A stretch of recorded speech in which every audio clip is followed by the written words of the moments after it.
Dear Basketball Diary, don't tell baseball, but I do not plan on writing a baseball-related diary. Partially due to the fact that these Manhattan boys do not have a baseball team, and partially due to the heroin. Furthermore, when children's laughter breaks the stars and rainbows touch my numb hair, I see daylight. I want to be warm.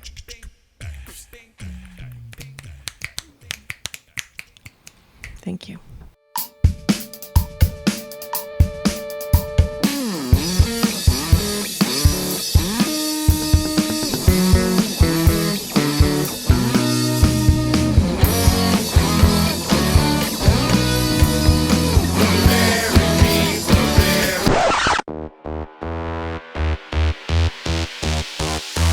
Hey, drop. What the fuck?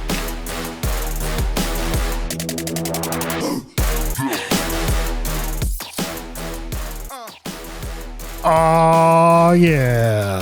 We're going to talk some round ball on this episode. Take it to the paint. Take it to the house. The house of paint. Welcome to Load Bearing Beams, movie podcast hosted by me, Matt Stokes, and also... Oh, hi. So I was space jamming. This is Lacey Roth, your wife, devoted co-host. And usually it's a movie podcast, but this week we're talking b-ball. We're just shooting hoops and talking scores. Talking scores, my favorite thing to do. Tell me about your favorite score. You know what I mean? Double entendre, because of drugs. Because of drugs, because we're doing The Basketball Diaries, one of my favorite sports movies. One of my favorite drug movies. Yeah? I'll tell you what, favorite movie around a diary. Fuck you, Anne Frank. Fuck you, wimpy kid. This is Lacey's choice of movie, The Basketball Diaries, 1995 picture starring Leonardo DiCaprio. Good time was had by all watching this movie. One of the uplifting joy to be alive movies. And I don't know. The election was last night. It's a funeral right now. Right. Things are fucked up and weird, and I don't know what to say. And we thought about recording this part while we were watching election returns and then decided not to, and I'm very glad. Yeah. You were a bit of a... It's just... I know you ended up being right, but it's not a fun experience checking in with you and you're holding the arms of your chair and just going, it's not good. It's not good. It wasn't good. I did not, to be clear, I predicted Trump would win, but I didn't want to be right. I really, and like, I was like, is there going to be a small part of me that's like, will I be like, at least I was right? No, I feel dreadful. I feel despair. And it's on behalf of the way everyone else is reacting, because I've kind of rationalized it in my head of like I said last week, things would still be bad if Harris became president, because things just keep getting worse for everybody and the planet burns. But it's like, I did not, even though I predicted it would win, it's like, I did not expect to have to reintegrate the old, oh shit, Trump is president back into my brain. It's like I'd forgotten it. I'd forgotten how it feels. All right.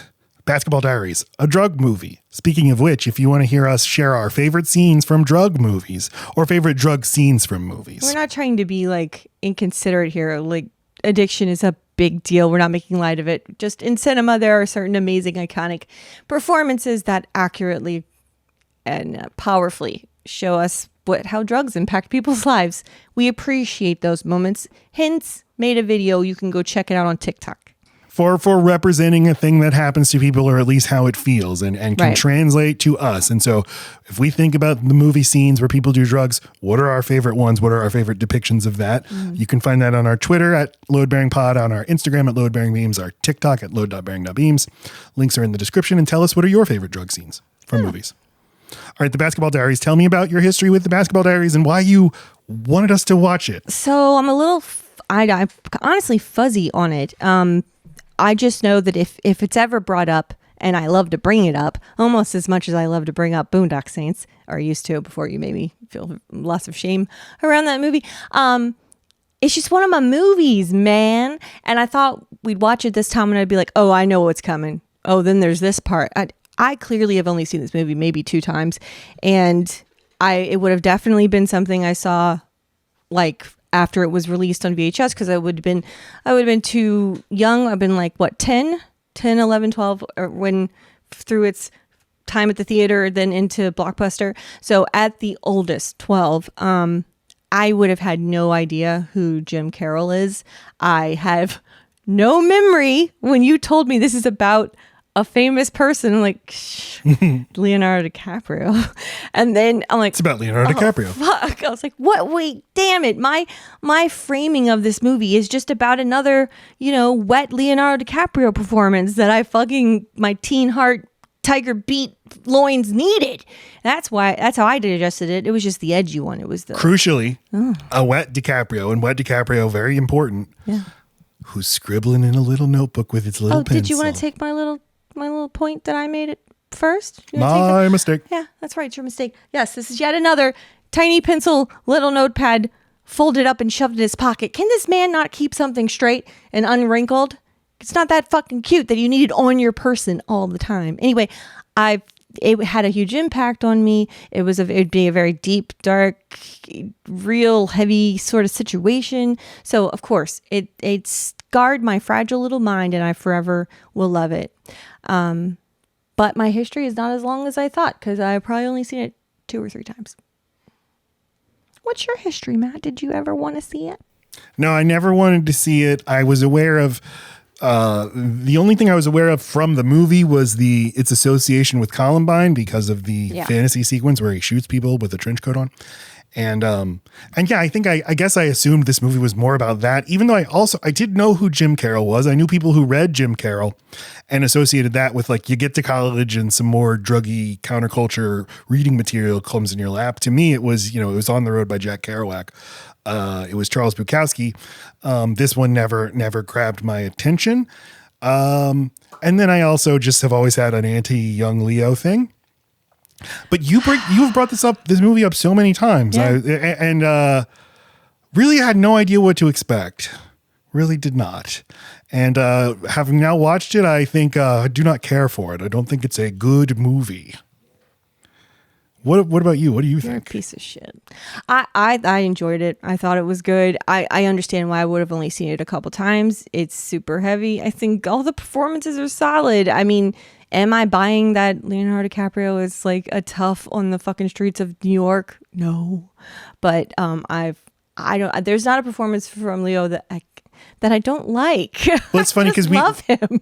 We had a long conversation about this over breakfast, over young DiCaprio. And it's like, and we talked about this on our Romeo and Juliet episode, and then a little bit on the Catch Me If You Can episode, that there's been, like, since DiCaprio came on the scene and was positioned, this is the next great actor and movie star, and right away sort of backlash, like, oh, pretty boy, show me that you can work.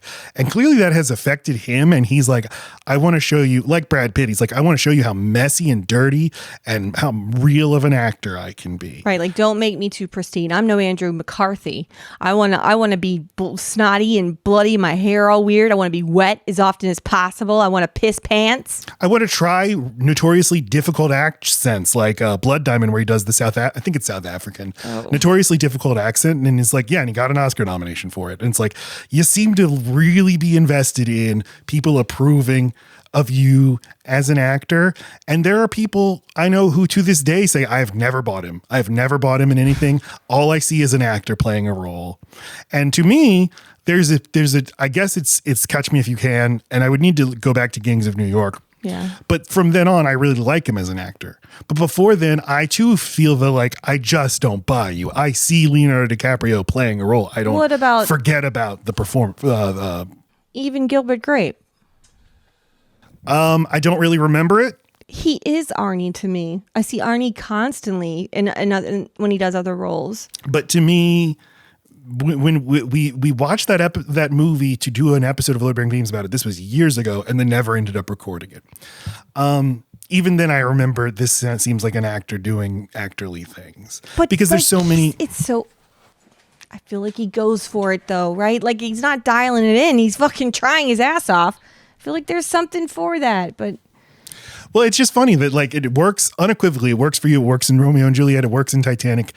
And I would say in this movie, I think he does some good stuff, but I'm still seeing like Mark Wahlberg is also there. Mark Wahlberg, not as good of an actor as Leonardo DiCaprio. And yet in this movie, I see him and I buy him as a street tough. okay, but I also feel like that just is him.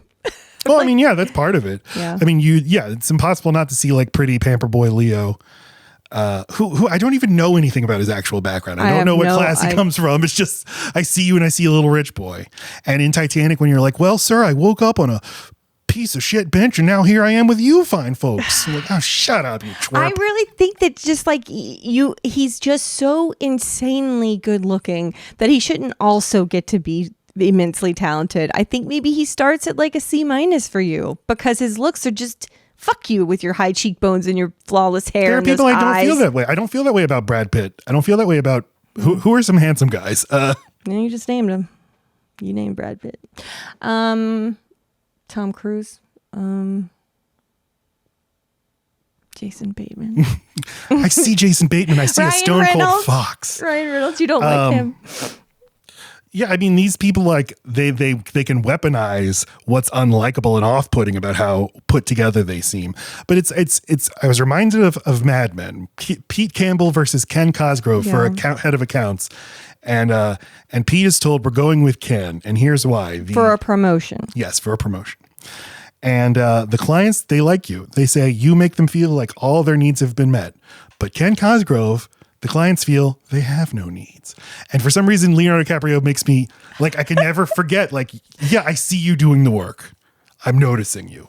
I'm never not noticing it.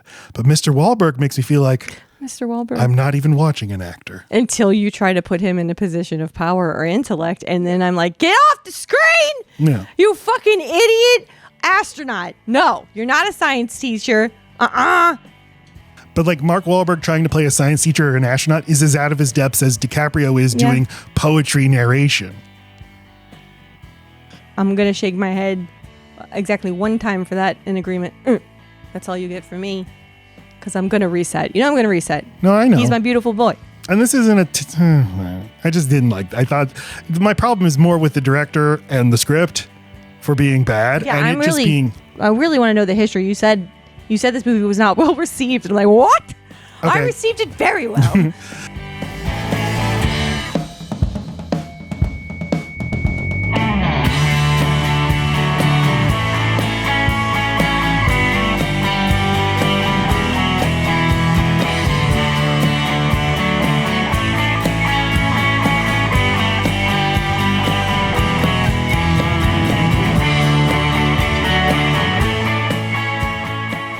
So let's talk about Jim Carroll. Jim Carroll was an acclaimed poet, cult punk rock icon, heroin addict, teen basketball star, lived from 1949 to 2009. And as a druggy poet, he emerged in this lineage of druggy male poets like the aforementioned Jack Kerouac, like Allen Ginsberg, like William S. Burroughs.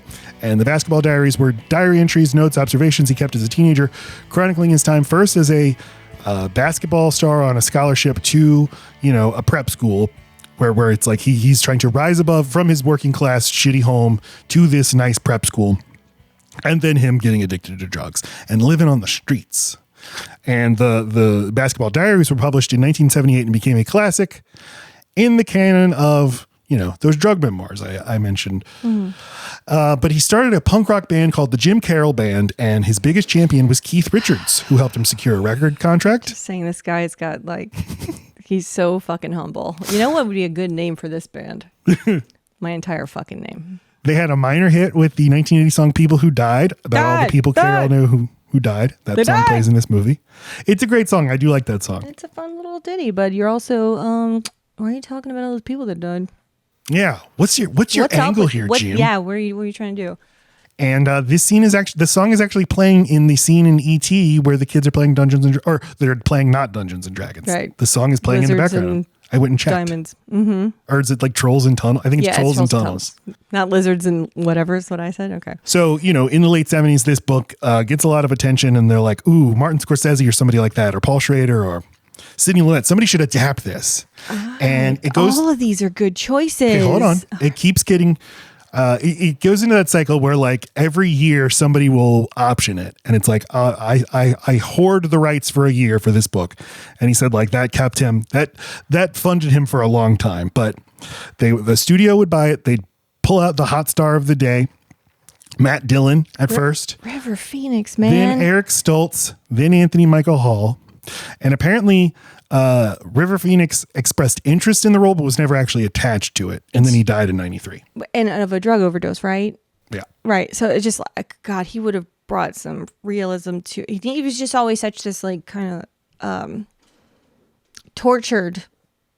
He would have been fucking perfect is what he would have been. Even Matt Dillon, that sounds interesting. Maybe not as the lead, but definitely as like the Mark Wahlberg. And then Anthony like Michael Hall, I like him as part of the gang, but not the lead. I couldn't have seen that.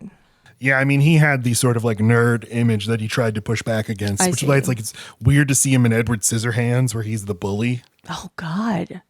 I don't even think of that as him. You're so right. Deuce is Wild. What was this? Sorry, I'm reading on the screen again. I am sorry. Scott Calvert is the director of the movie. He was a music video director. You can tell because if you watch the Basketball Diaries, you're like, why does this look like a Beastie Boys music video? Why does the camera keep moving? Why is there this weird filter? Why does this look so bad? He directed videos like Parents Just Don't Understand by Will Smith. Okay. And Good Vibrations by Marky Mark and the Funky Bunch. Feel it. He championed this project. He brought it to the indie producer Liz Heller, who worked at the movie division of Island Records. Now, this movie is not streaming, and it's like it's on an island. There's weird rights issues where it's like multiple companies, multiple independent entities seem to own it. Mm-hmm. And like with our Dogma episode, well, Dogma was different. Dogma was personally owned by Harvey Weinstein. And it's like, we'd love for this movie to be streaming, but Harvey Weinstein owns it and he's in jail. But he's got a pin. Kevin Smith apparently was able, after our episode related, he was able to get the rights back. So that's good. So there's going to be a streaming release and restoration of Dogma. But It's funny, there are these movies that are like produced by when it's not made by a big studio, but you have like lots of little different participants.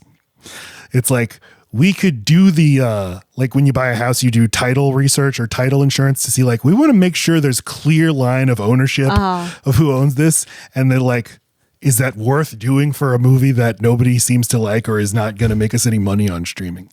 So that's why you can't stream the Basketball Diaries. One's done, not because everyone's tried and failed, but because no one has tried at all. Yeah, no one can bother. Like, what? For that? Nah. Calvert, the only other movie he directed was called Deuce is Wild in 2002, starring Stephen Dorff, Brad Renfro, Fairuza Balk, Frankie Muniz, Drea De Matteo. What a cast of weird ass people. I remember liking it. Yeah? I don't remember it at all, but I remember liking it. Look at that poster. And it's made for me. Frankie Muniz. He died by suicide in 2014.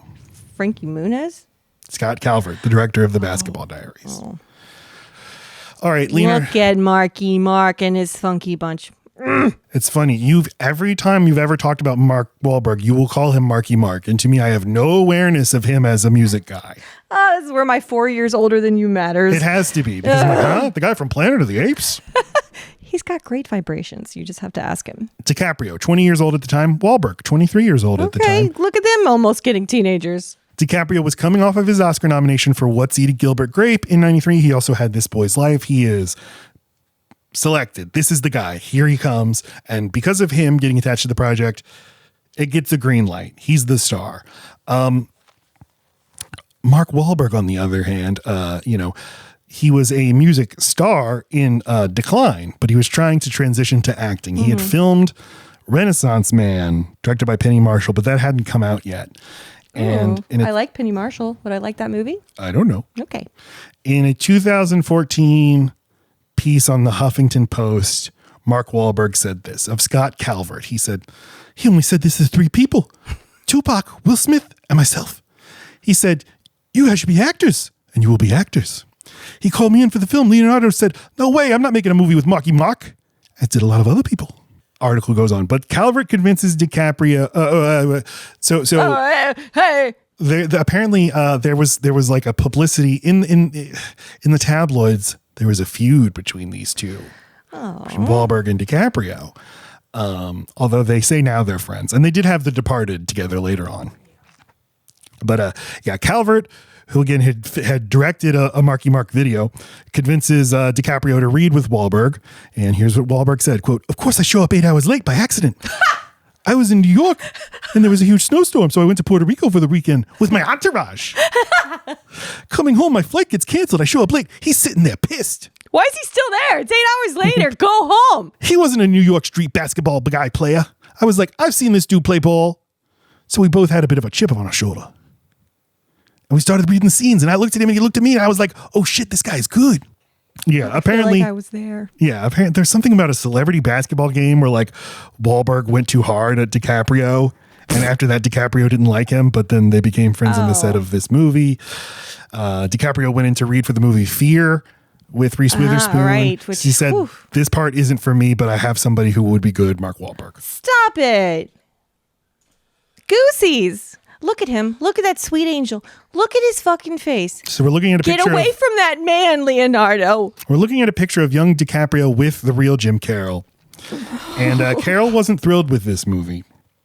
Neither was Matt. Quote, ultimately, Carroll, who died in 2009 of a heart attack at 60, thought the cast was excellent, but he lamented the drugs are bad moralizing in the film, a blatant message that is not present in his journals.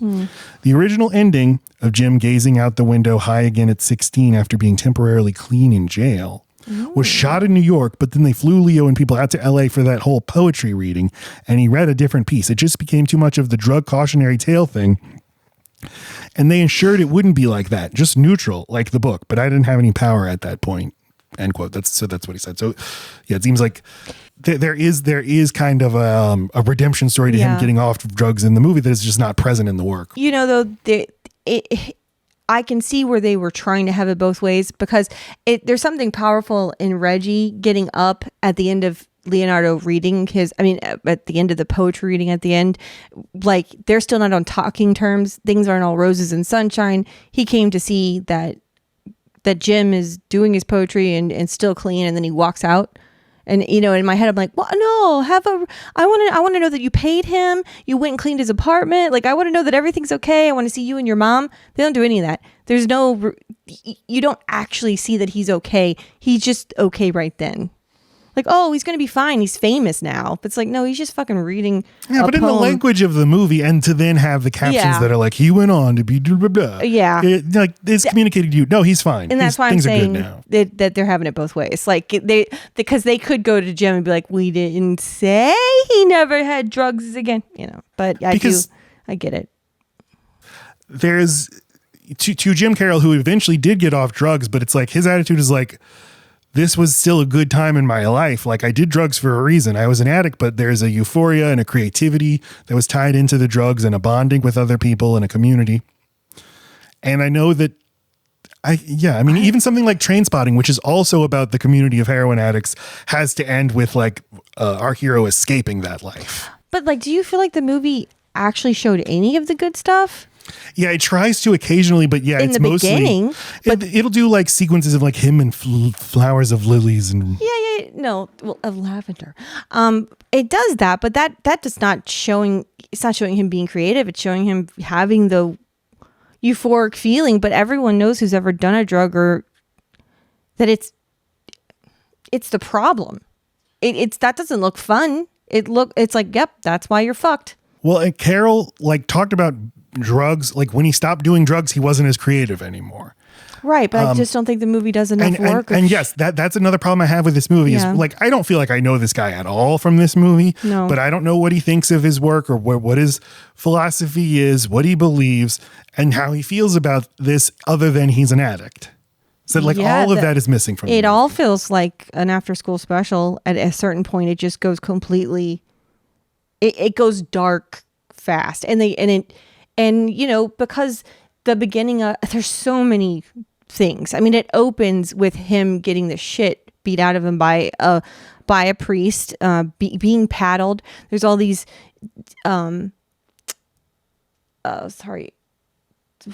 inappropriate sexual assault, sexual abuse overtones from the very beginning, the close talking with the males at this school, and clearly something's up with the coach. You don't even need to see it to know it. And then all of that and his best friend is in the hospital with leukemia. I mean, like, it's the whole movie's fucking dark. Mm-hmm. And then it just, as soon as Bobby, the friend with leukemia, dies, then okay, I live on the street now. Mm-hmm. It's fucking, anyway. Here's what he said. Quote, as far as the heroin thing, when I was writing, I was so young I couldn't make any moral conclusions. I was just writing down what happened. And I think that's the appeal of the book. But it's not unusual a film adaptation takes on some moral aspect. End quote. I can imagine reading something where you're like, boy, there is none. This is totally just first person subjective experience of what's happening and a very narrow experience, but the movie has to step back and like make you aware of all the danger everywhere. And so it seems like a very, very different product from the book, which I didn't read. I didn't read the book. I'd say it's best, the best moments where I realized that he's reading something someone wrote while experiencing it feels authentic, are like the parts where he's explaining why he loves to masturbate on the top floor of his apartment building outside in the dark, and the way he describes it and all that stuff. Like, those parts are like, okay, this is kind of cool that you're bringing this to life, this thing that this guy wrote down. Yeah. It feels out of order though, right? Like, I feel like some of these things are written while on drugs, when in the movie they don't show the character being on drugs at that time. Mm-hmm. And he seems to be creative always. He's always writing down. It doesn't seem like he needed, although the first time we see him with his friends, they're huffing paint. So I guess we don't need to assume he hasn't been on some kind of thing for a while now. Yeah. So that's true too. I don't know. So this movie was not a hit. It was made $2.4 million on a $4 million budget. Like I said, I was mainly aware of it in terms of its relationship to school shootings. In 1997, there was a school shooting at Heath High School in Kentucky, and then in 1999 with Columbine. The film's owners were listed as defendants in multiple lawsuits. It also got wrapped in with like video game violence, and all of these lawsuits would get dismissed. Marilyn Manson. Mm-hmm. But it was just part of that conversation in the late 90s. The Matrix, right? Yeah, are video games and violent movies and violent music videos making kids do school shootings. And I was aware of this from Roger Ebert, but I did a search for it, and he said this in his review of Gus Van Sant's Elephant. And I want to read what he said. Did you just say Gus Van Sant's Elephant? Gus Van Sant made a movie called Elephant, which has a school shooting. Oh, yes, okay. So, and Roger Ebert mentioned, was talking about other times he's dealt with movies that dealt with this. So, quote, let me tell you a story. The day after Columbine, I was interviewed for the Tom Brokaw news program. The reporter had been assigned a theory and was seeking sound bites to support it. Wouldn't you say, she asked, that killings like this are influenced by violent movies? No, I said, I wouldn't say that. But what about Basketball Diaries? She asked. Doesn't that have a scene of a boy walking into a school with a machine gun? The obscure 1995 Leonardo DiCaprio movie did indeed have a brief fantasy scene of that nature, I said, but the movie failed at the box office. It grossed only $2.5 million, and it's unlikely the Columbine killers saw it.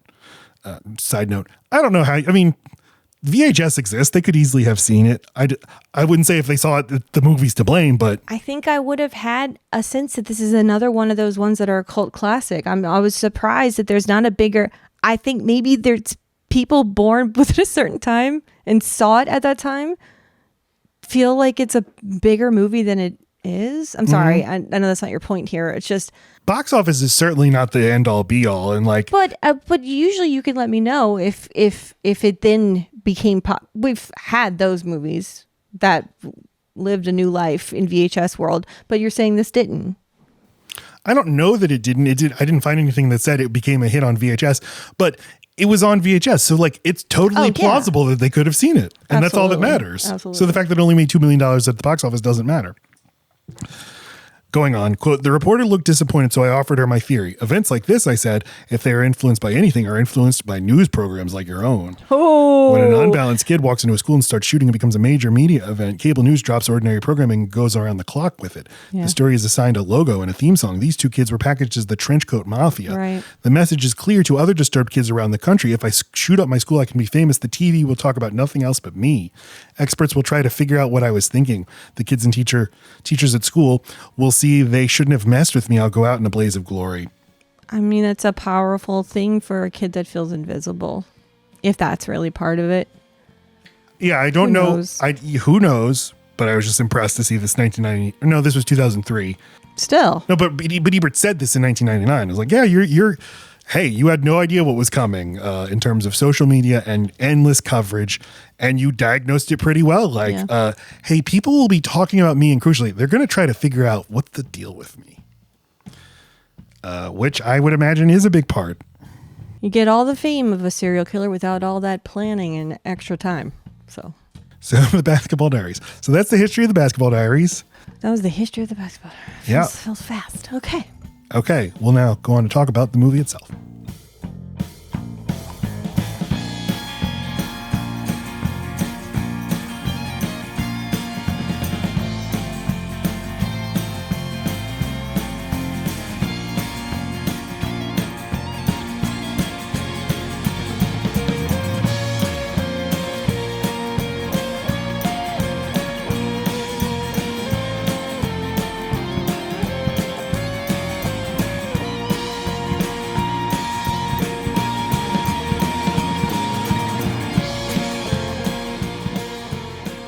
We meet Master Jim Carroll waking up because a woman in the adjacent apartment is having some sort of mental illness episode. It strikes me as though she probably has one every day.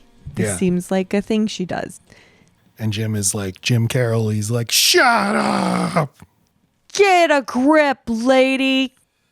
And then his mom comes in, Lorraine Bracco, and as Ma, she's like, Jim, you're not gonna waste the whole day, are ya?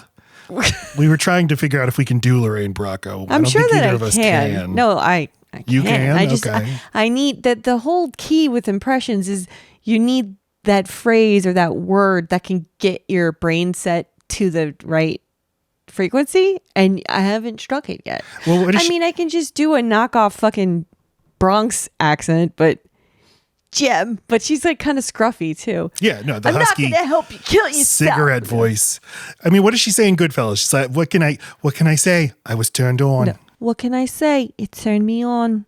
Yeah, something like that. I think I'm too. You know a whore lives in this building. Wish we were watching Goodfellas. I know. I wrote in my notes at this point, I'm already annoyed with him reading these poems. Like, daylight. What yonder did break, oh Juliet in the Bronx?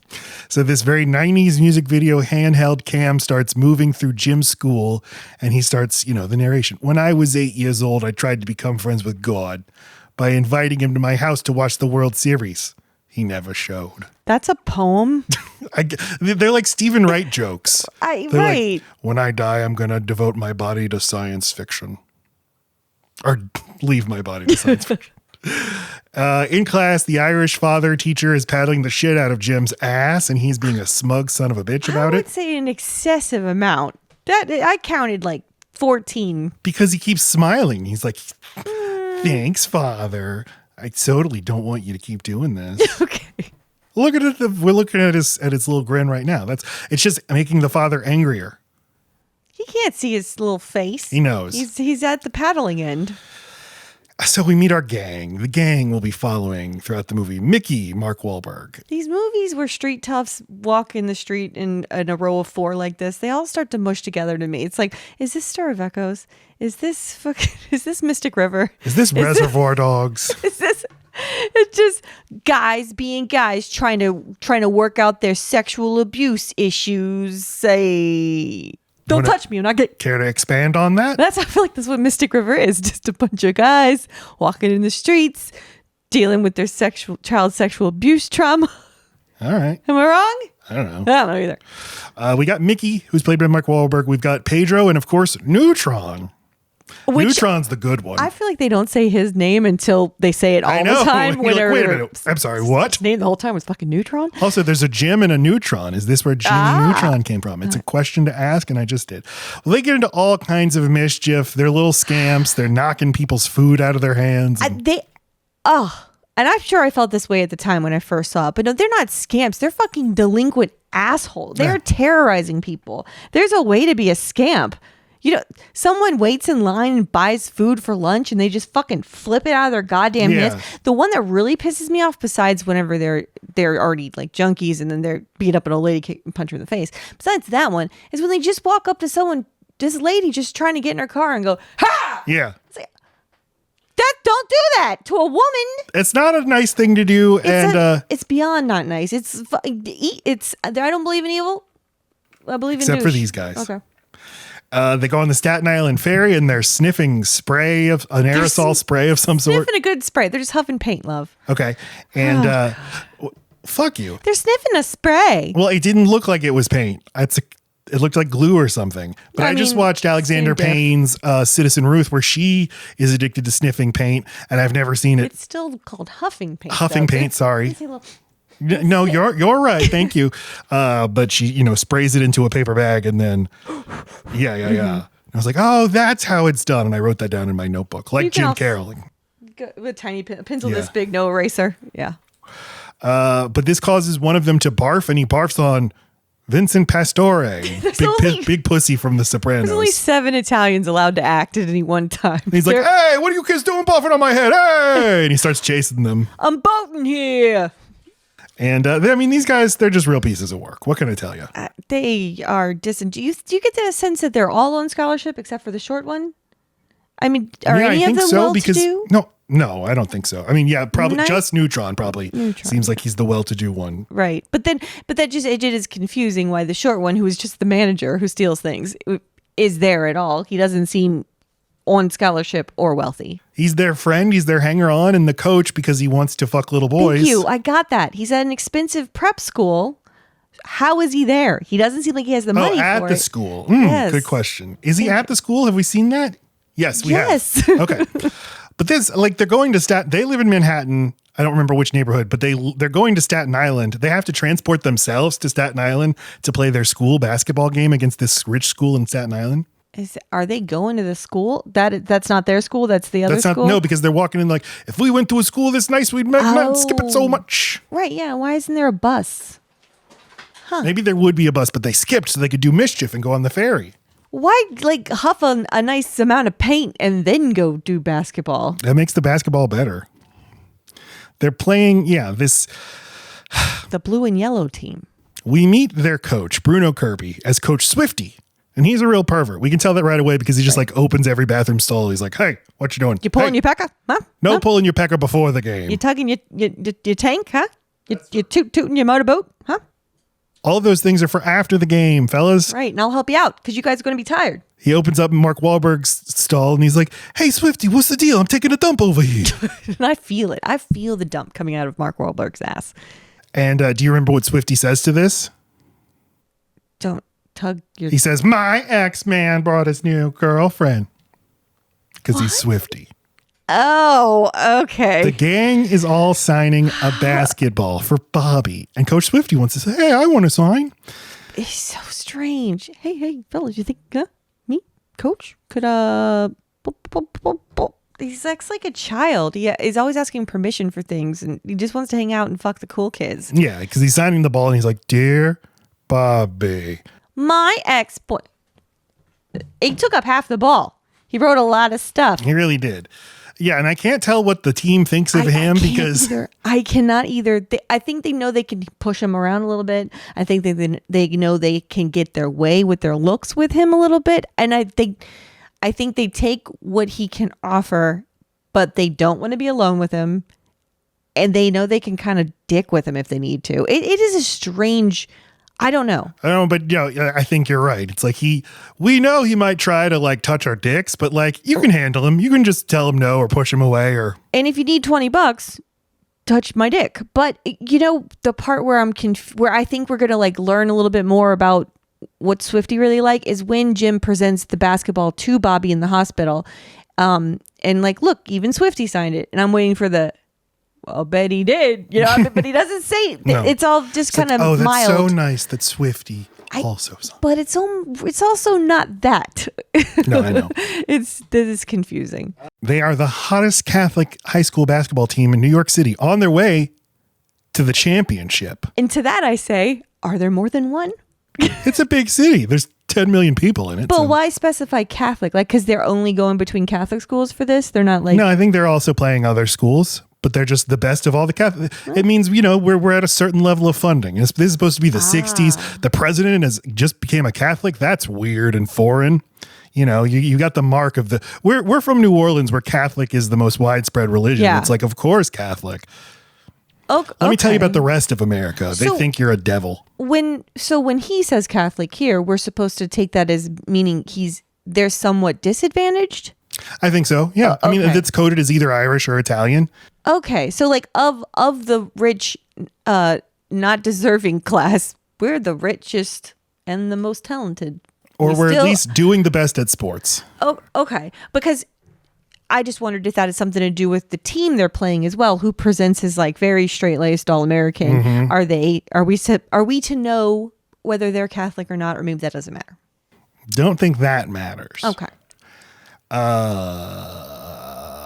I've seen 60s basketball players. They don't dress like this. Oh, you're right. They also Their don't shorts play are like too this. long. If you watch a basketball game from the 60s, it's just it's just like Harlem Globetrotters. You're not allowed to use a ladder. Did you want to go by me? All right, I'll get the ball when it comes back this way. So you've seen it. Yes, okay. As the game is going on, Pedro goes into the locker room. He has this grift where he can just get into opposing lockers and steal their stuff. Yes. Did you know that the whole Harlem Globetrotters just play basketball?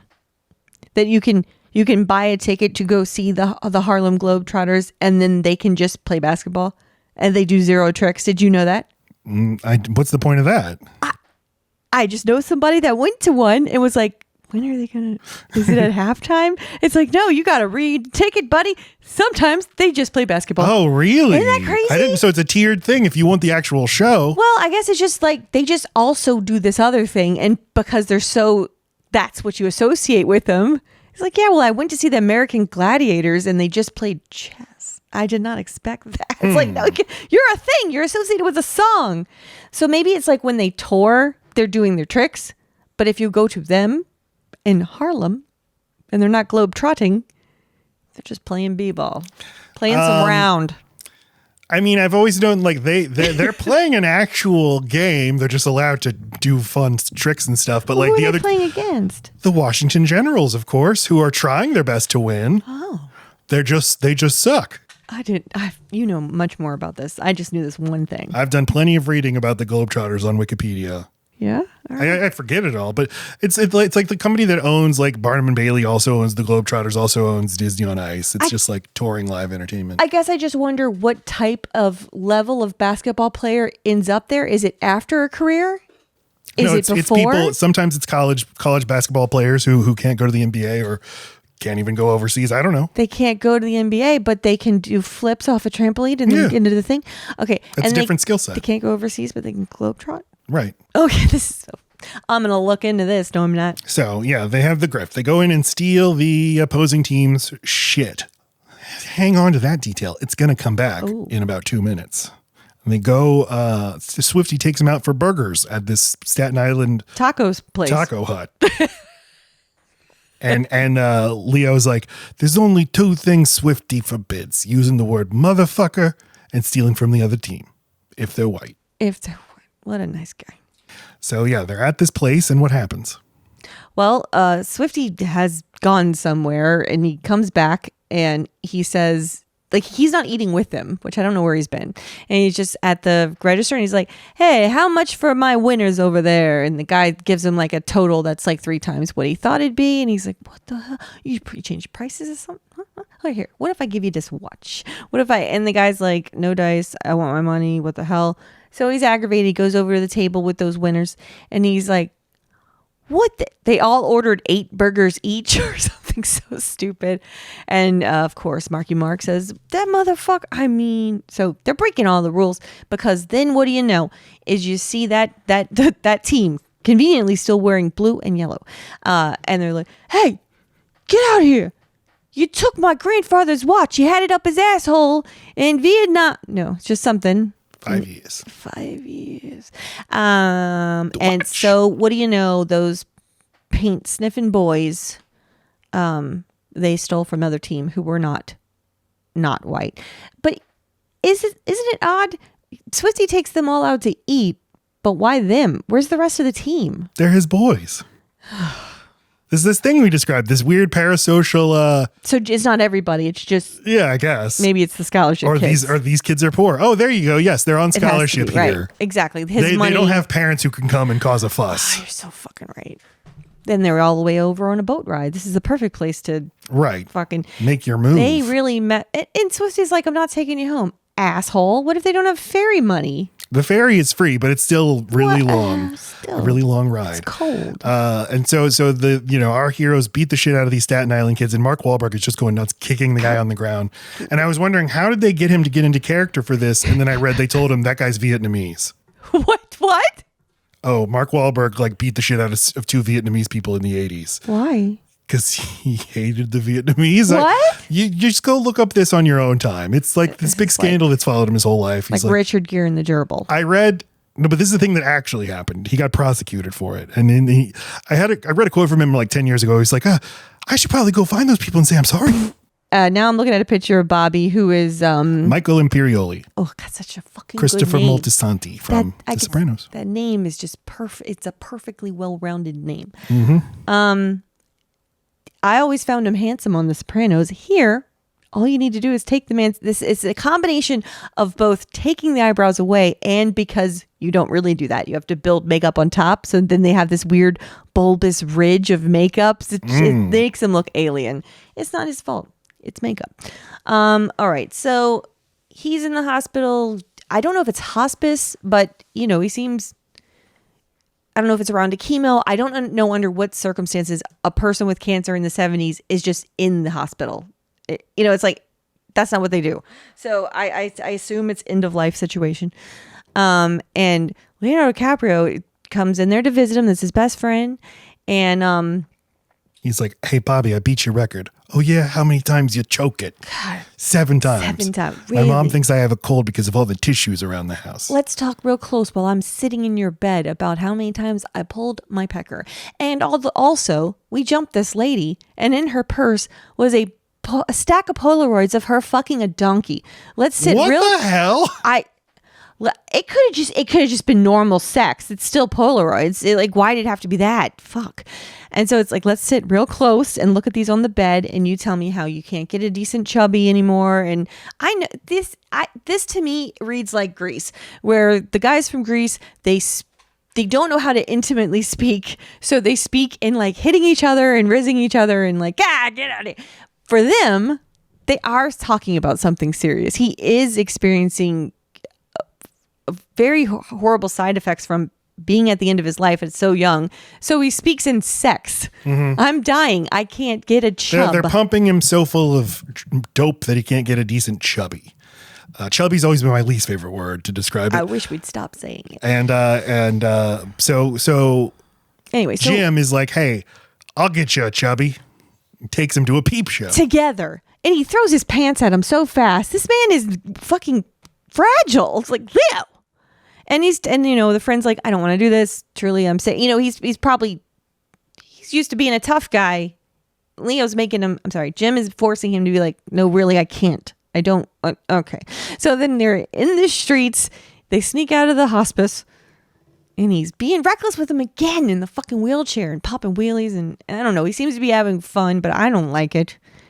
And he brings him to a peep show. And he thinks he sees the woman performing look at him and feel sorry for him. And then he gets pissed. Well, it's an interesting mixture of expressions on Imperioli's face. He's experiencing it all at once. He finds this hot, or I know I should find this hot. Right. I'm embarrassed. I'm humiliated. I'm sad. I'm depressed. I'm angry, but mostly I'm just numb. Yeah. And and he's a great actor. You can see it all over his face. And then he's like, take me home.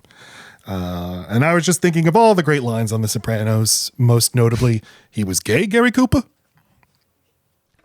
Yeah, he's an amazing actor. It's all,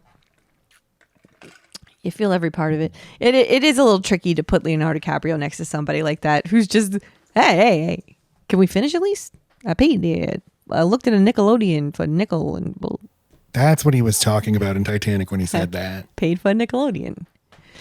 All right. Now we find out the different kinds of, okay. Jim Carroll loves a fucking list. All right, so now we learned the 3 different ways boys around these parts prove themselves. You see, the Brooklyn, I don't know, the New Jersey boys, they play chicky. Like, we know what chicken is. Just say chicken. Why do you have to fucking call it chicky? And then at the end of you describing it, you then say, that person's a chicken. So it's chicken. It's not fucking chicky. Hey, I can't stop. All right. And then. One time I was getting breakfast in Arizona. Oh, God. And I heard another family talking to their daughter. No. And asked, they were talking, do you want some sausages? But what they called them was porkies. Oh, God. I thought this was going to be. Okay, that's fine. Go on. Okay. The other thing is if you're in this other borough, you take a cigarette and you put it in your arm and you wait for the entire thing to burn down. Okay. So one is playing chicken with fucking 1,000-pound steel boxes. The other one's burn your arm to a smithereens. But us Manhattan boys, we jump off of a adorable cliff into a slightly dirty lake. Into the Harlem River. I don't care. It's just like, oh, wow. I think I'd take that over the 3 Manhattan boys, us Manhattan boys. I've just never really heard, except for in this movie, of people in Manhattan being described as like hard. It's like, you guys are the rich ones. No. That's now, but for a long time it wasn't true. But no, I mean, I don't think, hey, I'm not a New Yorker. Mm-mm. And neither you're not, right? My understanding would be you wouldn't say I'm a Manhattan guy. I'm whatever specific neighborhood I'm from, right? Because Upper, a lot of different lower. neighborhoods. There's the upper and the lower, the 2. Central 5th. Yeah, you could be from Central 5th. You could live near the Statue of Liberty's foot. 11Z's. Any of those things. I'm just saying, if you're gonna call it chicky, why don't you call yourself a Hattie or a Manny? Would you jump into have you ever jumped off a cliff into water? No. Would you? No. Of course. But if those are the 3 things, I'm doing that thing. They're jumping into the Harlem River. A tour boat goes by, and they show them all their asses. Not just their ass, but like their spread cheeked cracks. Man, these guys like being naked next to each other. It's sweet. This is what boys do. They throw screwdrivers at each other's boners and pull down their assholes and they pull them down and say we're not gay. It's totally normal, totally healthy, and it is. Yeah, it's fine. Just what a window. Oh, but no, we forgot to mention the very crucial thing of before this little excursion to the cliff starts.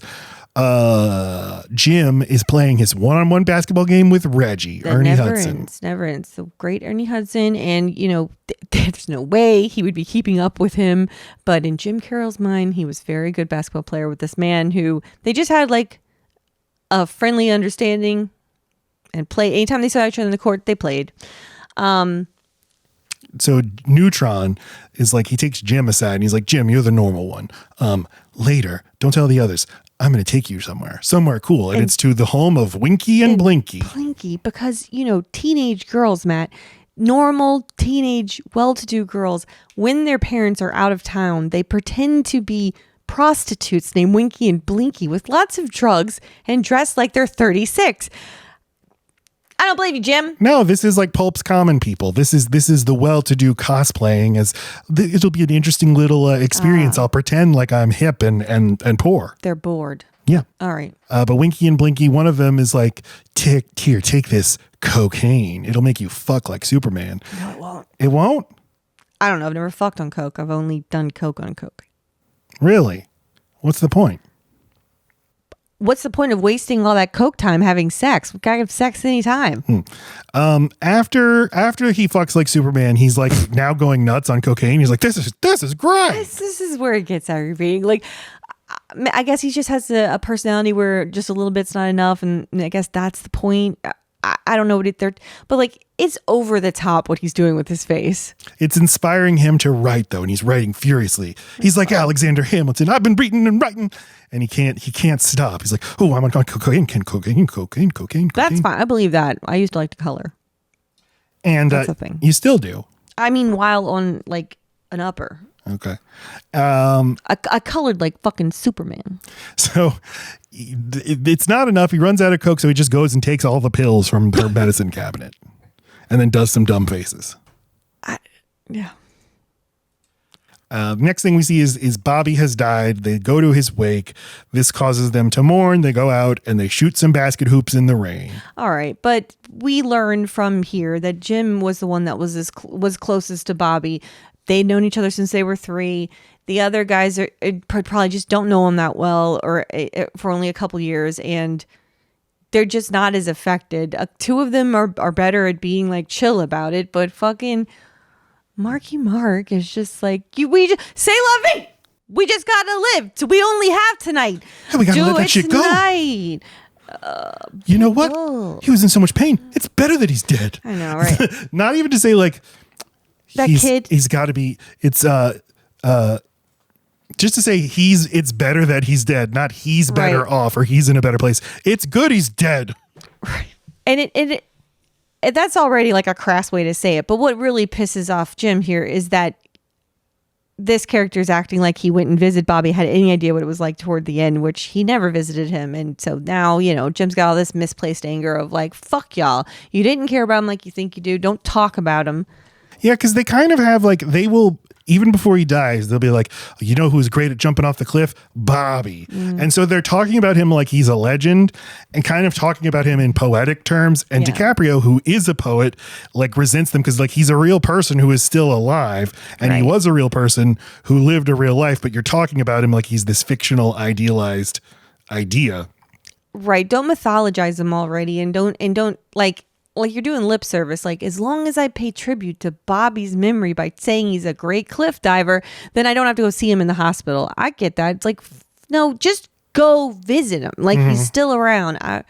These are just really complicated things to express, and your friends do drugs and so do you. And it's like, all you can do is just be mad and get into fights and take your clothes off a lot. And then play basketball in the rain. And it's actually a pretty good sequence. It is. I wonder when Leonardo DiCaprio, the person, actually like develops into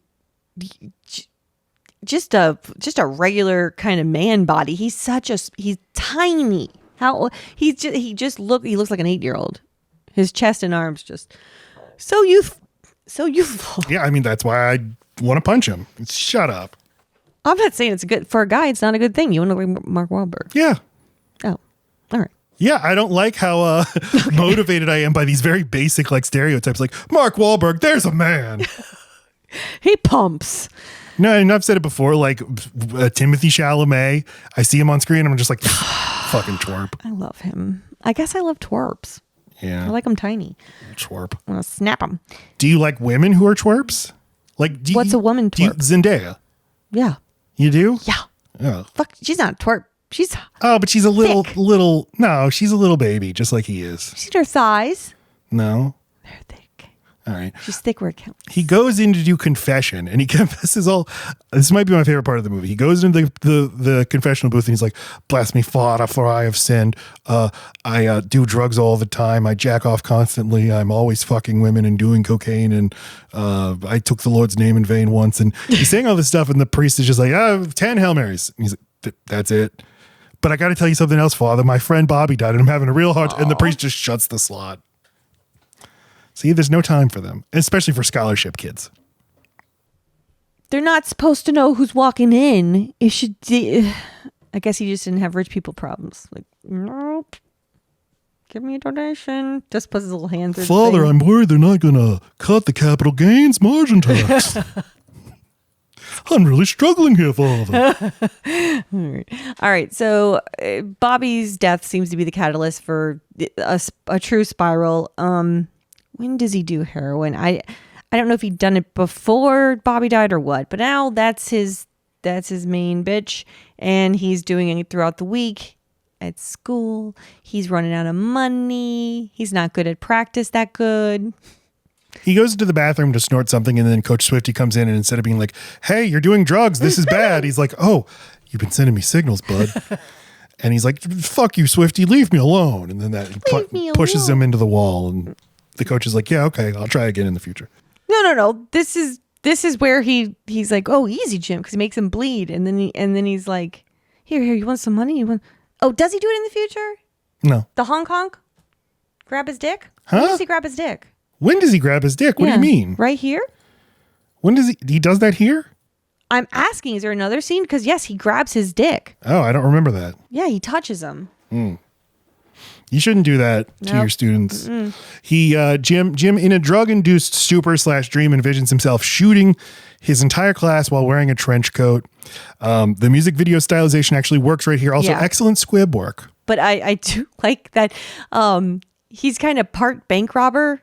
Like, because they invented this look, they thought turtleneck, where like that's the only thing that doesn't really fit the Yeah, that's funny. What does he think he's doing? I don't know. Like, he looks like he's going to take out his stock bonds. Stick him up, see? Yeah, right. He looks my Tommy gun. Yeah, he's a little too save the turtleneck for the poetry, my man. Does he shoot any of his friends? I don't remember. He shoots the teacher. He saves all his friends. He doesn't save anyone. He just doesn't shoot them. But they are maniacally laughing at the entire affair, which goes to show you what he thinks of his friends, which is like there's no comfort in these people. I don't even like what we do. I know that we terrorize people. I don't even like that. If I did this, you guys would just fucking applaud me and I would just get worse, just like you are with the drugs. Like, I think the dream is also letting us know that, like, there's no one to help me here. Mm-hmm. You should not be applauding what I'm doing. You should be trying to stop me. All right. Now, this is hard to watch. And we're only seeing it from their perspective, but now there's like a locker scene where Shorty, Marky, and Jim are all have a handful of pills and they're trying to figure out which are the uppers, which are the downers, because they've all taken heroin that day and they're going to need something to pep them up to play for the big game. None of them know which are the uppers, which are the downers. They all just decided to take the same black pill and it was the wrong choice. So we see from their perspective, just them fucking up on the court, and it's hard to watch because you really don't know. It probably looks even worse than that. I don't know. Drugs at school makes me so uncomfortable.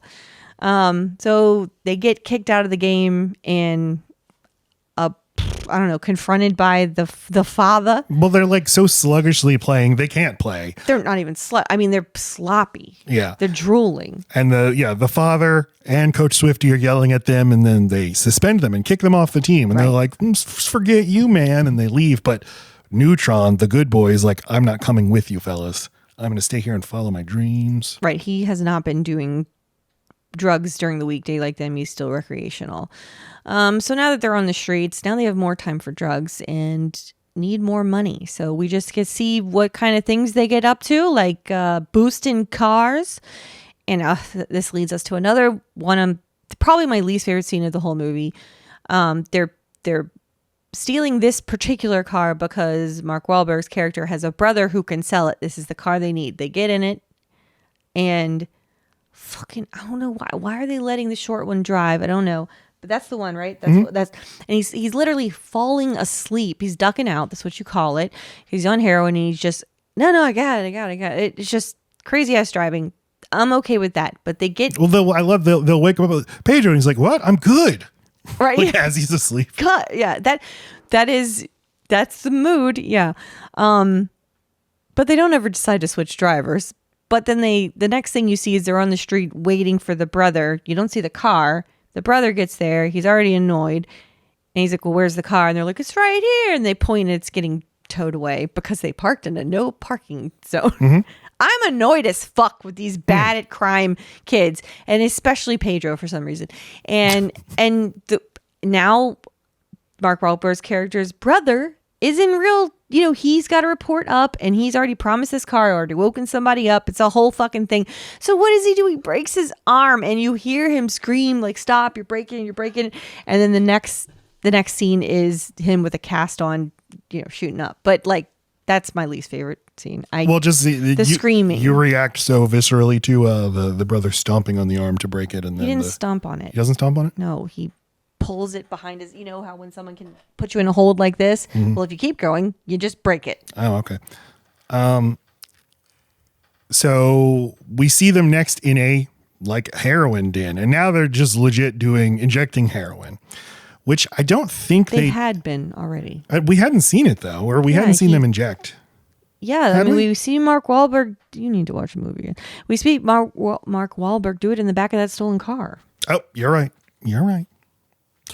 Well, now they relocate to a heroin den. They're shooting heroin. We see the real Jim Carroll, who plays a junkie who gives an annoying soliloquy about his weird dream. And DiCaprio's like, and then what happened? And this wasn't scripted. This was just Jim Carroll going off, and DiCaprio was just like, very interesting, sir. Yeah, no shit. I got that vibe right away. I think if you sit next to Jim Carroll, he's going to tell you about his dream, no matter what the fuck time it is or who you are. This would be Don't sit next to him at a dinner party. Jesus Christ, don't. This would be something I would struggle with as a drug addict, is having to listen to other drug addicts talk. You think that's a thing? Huh? I don't feel like that's a thing. I feel like in all the media I see about heroin people people of all kinds of drugs just going off. Yeah. And I'm like, I don't want to listen. In the same way that if you watch a Richard Linklater movie, if you watch Slacker, it's just him watching mentally ill people go on rants, and he's like, oh, it's so interesting what they have to say. And I'm like, no, it's annoying. Yeah. I don't know. The good thing about drugs is you're on them. So, makes everything a little bit better. The movie does an okay job of depicting sort of the desperate community of heroin users, where like you can just go up to somebody and be like, hey, do you have heroin? Can I have some? And they will give some to you if they have it, because they know that you might do the same in return for them. Yeah. Well, and they also know how painful it is to be coming off of it. I'm so glad I don't know what that feels like, but when it's depicted in movies, it looks like the worst fucking thing ever. I will say, though, the detox scene for Leo in this movie feels excessive. I don't know. I feel like that might be the most extreme one I've ever seen, but I do not personally know, so maybe it's like this. I only know of it from reading memoirs of people who get off drugs or people who deal with people who are on drugs. Mm-hmm. It didn't seem excessive to me, or at least that's the most effective part of the movie for me, because of how it is working. Like Ernie Hudson, and like this is what it would take to actually help somebody, is you have to devote all of your time and energy to keeping them in one spot, and it's not going to be enough. And that's what's so sad about it. You would literally have to watch. That's why you can't make someone do it. They have to be motivated. Here's where I already hated Pedro. He causes all the trouble. He stole from the rich kids. He's fucking throwing up on the guy. He can't drive, so the guy's arm gets broken. Now that he is the fuck up. Fucking hate him. So they're in the most awesome place ever to break into, just a fucking soda shop ice cream place. This stupid fuck makes himself a chocolate shake. Does not help at all with the robbery. I love that Leonardo DiCaprio has so many candy bars and he shoves them in so many places. Good thinking. You'll be hungry later. And they spend a lot of time trying to break into the cash register. Once they do, it's just some coins. But they know the cops are coming. The cops. I don't know how they know, because what you went in through the back. They hear sirens far away. And Mark Wahlberg's like, come on, Pedro, gotta get out of here. The cops are coming. And he just won't leave. He's like, I like my milkshakes. And at one point he says, they don't make them like this anymore. Oh, like, but you're in 1962. I thought they did. No, you're drinking one. Like this you made it. It's just something you say. I know. And so he just leaves him behind, and poor Pedro gets arrested. Fuck Pedro. And fuck him.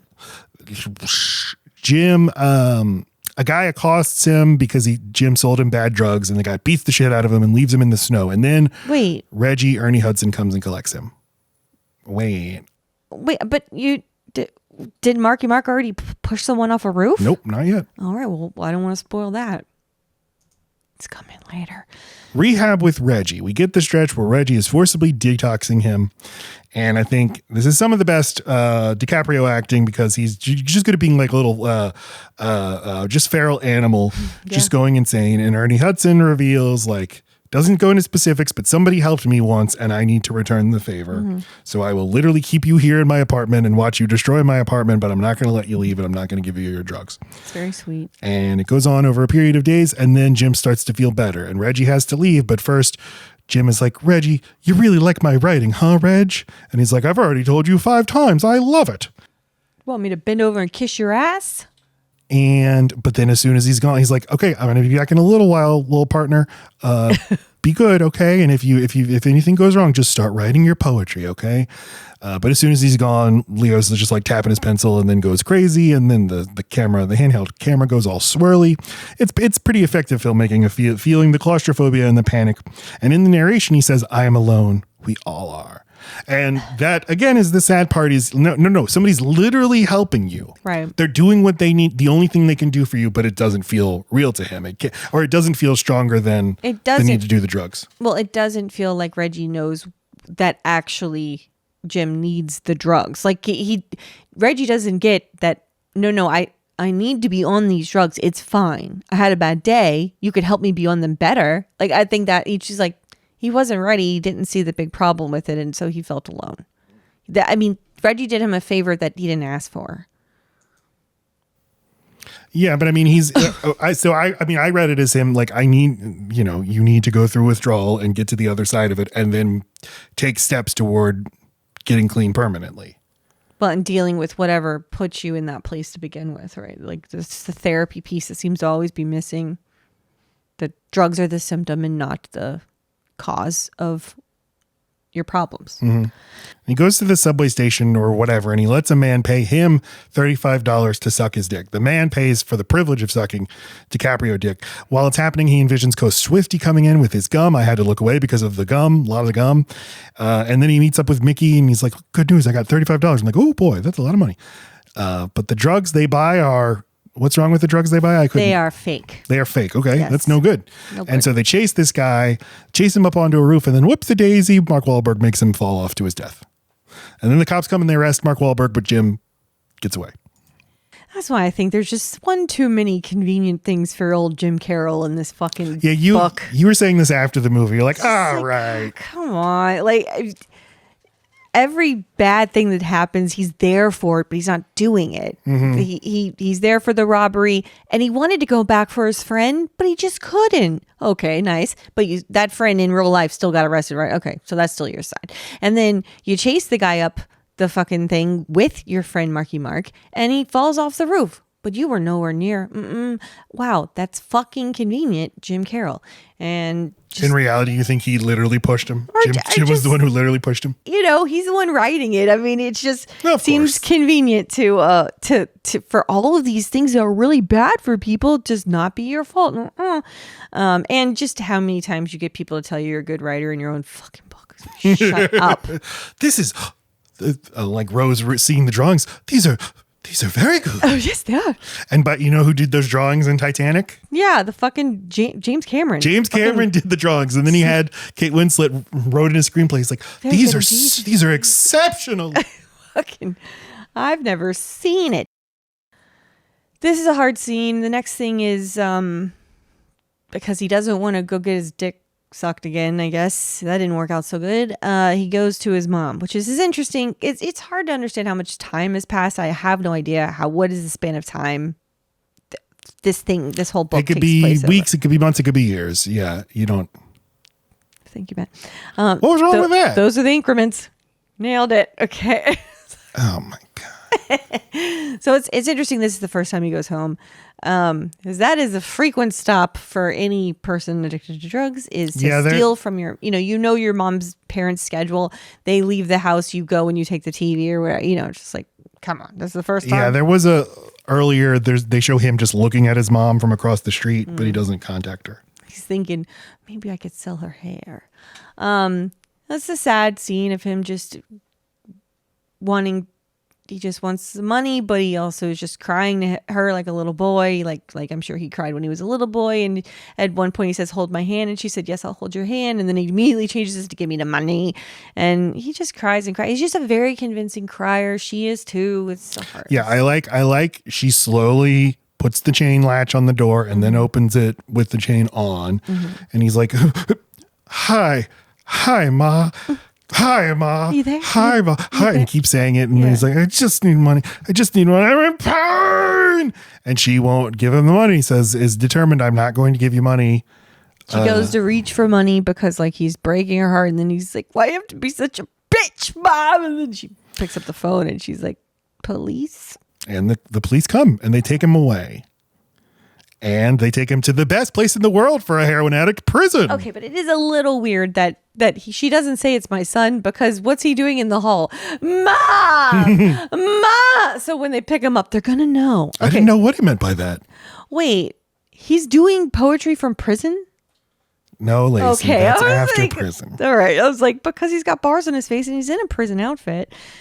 Anyway, that's the smash cut. Mm-hmm. Just like I got clean in prison, and Yeah, he's in prison. He's like, I got 6 months or whatever. And even though it's the easiest place in the world to get primo drugs, junk. I didn't do it. Why? How? Don't know. I don't know. I guess you didn't want to But write this, good. the system works. Sure. Prison, the place where you can get rehabilitated and become an upstanding member of society. But I like in the narration, he's like, I've just been thinking dumb stuff. How nice the concept of having a godmother is. Do I have one? And I wrote, it is nice if you think about it. That's nice. But after that, they cut to him and he's Tiger Beat Leo, like strutting down the street. He's off drugs. He's swooping his hair around. He runs into Pedro and Pedro's like, Jim, can you give me drugs or whatever? And he's like, no, sorry. But hey, listen, I got to go do this thing. Do you want to come along with me and help me do it? Like, do you remember how it is to be on the street and you just want drugs? Do you want to, while you're coming down from this high that's only going to get worse and it's going to be harder for you to go get the drugs you need? I know this. But do you want to come see me do poetry? Because I don't know if you know this, but I'm a good writer. I'm really good. Dear Basketball, tell me again how pretty I am. You're the prettiest writer I ever did playground ball. Oh, thanks, Mr. Basketball. This is why I write to you, not baseball. It is an effective way to get anybody annoying off your case. It's just like, hey, can you come help me move a couch? Like, hey, if you want to hang out, I'm doing a poetry, a one-man show of life in Manhattan. Yeah. Oh no, I think I have to go get a colonoscopy. Sorry. Yeah, no. Okay. And he's in his club doing his dumb poetry reading. Like, there are 3 types of junkies. Being a junkie is just another 9 to 5. And he swoops his bangs out of his eyes. The crowd goes wild, and then Ernie Hudson in the back gives him a thumbs up, and then walks the fuck out of there. I'm like, oh, okay, that's the movie. Basketball. Am I right?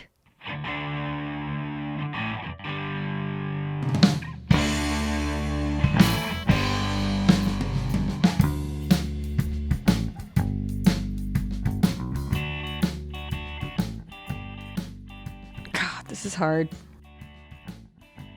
This is hard, Lacey says. She doesn't know what to do. I don't, well, because I have conflicting. I can't help it if there's a family member who's problematic, but I still love them. That's how I feel about this movie.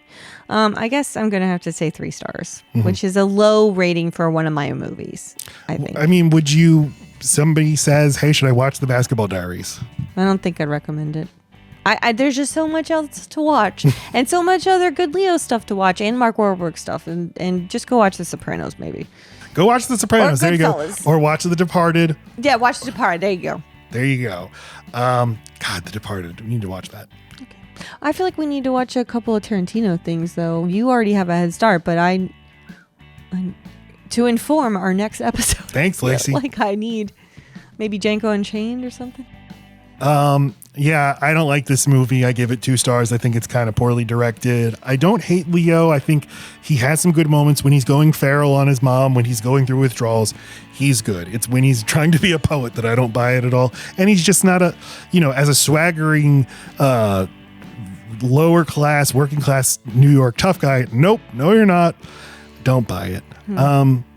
Yeah, with a better director, with a more coherent script, and I think without the Hollywood drugs are bad warning that Jim Carroll was complaining about, you might have something, but they don't as it stands. I give it 2 stars. I don't like it very much. Okay. Well. But next week, as Lacey mentioned, we're doing Pulp Fiction. You ever heard of it? Oh, is it just like right behind me, this exact thing that you have? Pulp Fiction, one of by Quentin Tarantino. Did you know that? Oh. It's one of his movies. It's my all-time favorite movie, so I did know that. No, it's not. This is my number you have 1. Said that. Okay. Yeah, this is my number. Go to my letterbox, motherfucker. Episode 137 coming out November 15th. And that's not all. We have special guests. We have the podcast, The Real for Real. All 3 of them. All 3 gentlemen will be joining us for this episode. Trev, and Isaiah, all of them. So on the Pulp Fiction episode, and the reason why I picked it is because me and Kevin first connected on TikTok when he said on someone else's video that Pulp Fiction was his favorite movie, and I said, "Me too!" And that's it. Oh, we'll be best friends. That's all that happened. And we'll go check out their podcast if you haven't already. But we will talk to them in a week about Pulp Fiction. I'm excited. Yay. Until then, tell a friend about Load Bearing Beams because it's a good podcast. People like it, and you will too. Well, your friend will too. And if you don't have friends, this is a good reason to go make some so that you can tell them. And then please tell them to give us 5 stars on iTunes or Spotify. Subscribe to our podcast on YouTube, Load Bearing Beams Pod. And follow me, Matt Stokes, on Letterboxd at Matt Stokes 9. And follow Lacey on Letterboxd at Matt Stokes 9. Load Bearing Lazy. And then check out my band, Bro Route 9. We do the music for Load Bearing Beams, including the song you're hearing now. You can find us on Spotify, Apple Music, Amazon Music, or wherever you get your music. Okay, I love you. Goodbye, diary.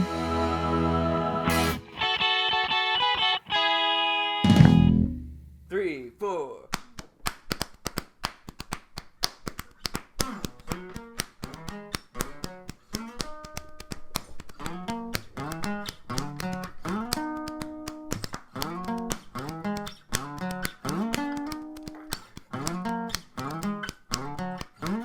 Everybody, love bearing beams, love bearing